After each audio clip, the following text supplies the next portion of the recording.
ملګرو اخیر دا سړی دونه مجبوره شو چې خپل بچي هغه خرڅوي.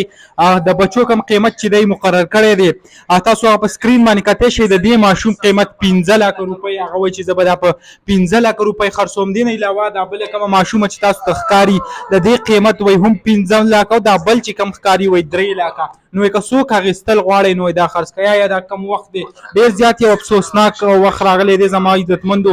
لکه تاسو وګورئ دا دونه غریب دا سړی چې کم دی دا چل دی چې دا د ګردو بیمار دی.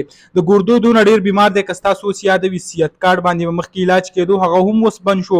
نو د دې غریب سره هغه نورې څه پیسې نه وي. نو ده دا فیصله وکړه چې زه کم خپل بچي مې چې دي هغه به خرڅ کړم. چې بس نور څه خو پاتې نه دا بچي به خرڅ کړم. بس ته تیار یې؟ تیار یم. 15 لکه روپۍ باندې تا خرڅ کړو. کم د ماشوم خبرې چې وي هغه هم تاسو واورېدې په کم کې چې هغه وایي چې آیا ما خرڅ کوي زه تیار یم چې خو زما د پلار کم علاج چې دی وایي هغه دې وشي نو وایي زه تیار یم. د دې نه پس راځو د دې بلې کمې خورکۍ کم وړه ماشومه چې ده د دې طرف ته دا هم وایي چې ما خرڅه کوي. نو ګورو چې دا هغه څه وایي. نو ګورئ د دې کم ویډیو چې دا زه تاسو سره شیر کوم ملګرو ډېر زیات پرې خفه شوم. لکه دې غریب اخیر خپل بچي چې کم دی بچي د ټول نه کم خواږه چې کوم انسان ته وي هغه بچي وي او هغه مجبوره شو خپل بچي چې کم دی هغه د خرڅولو فیصله یې اخیره وکړه. ډېر زیات خفه شوم ملګرو د دې خورکۍ ویډیو د څو لکه دې خرڅ کړم. څو مې خرڅوي.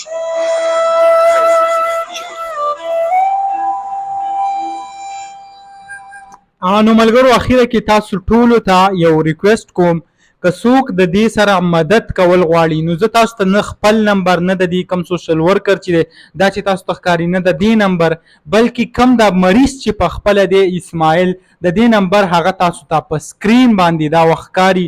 نو که څوک ورسره هم څه مدد کول غواړئ نو په دې ورسره هغه کولی شئ.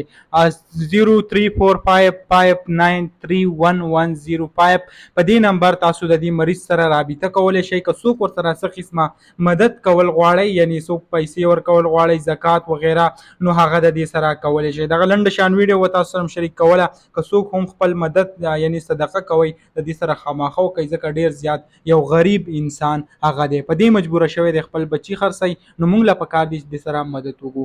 انشاءالله بله ویډیو کې ملاویږو. الله حافظ.